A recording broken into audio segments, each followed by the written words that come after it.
آیت نمبر 156، آیت نمبر 156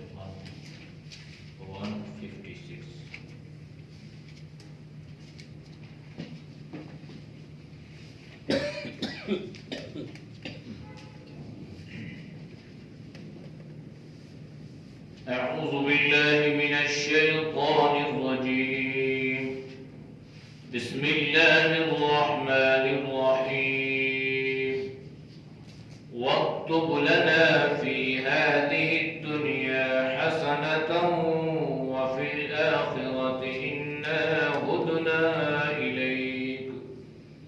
قال عذابي أصيب به من أشاء ورحمتي وسعت كل شيء فسأكتبها للذين يتقون ويؤتون الزكاة والذين هم بآياتنا يؤمنون.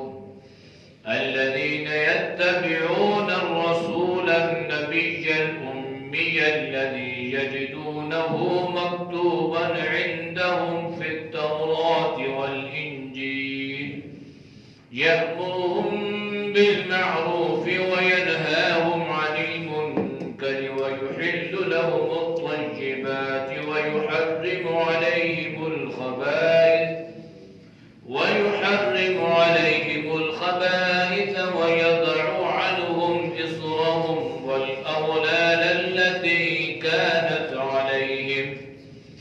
فالذين آمنوا به وعزروه ونصروه واتبعوا النور الذي أنزل معه أولئك هم المفلحون.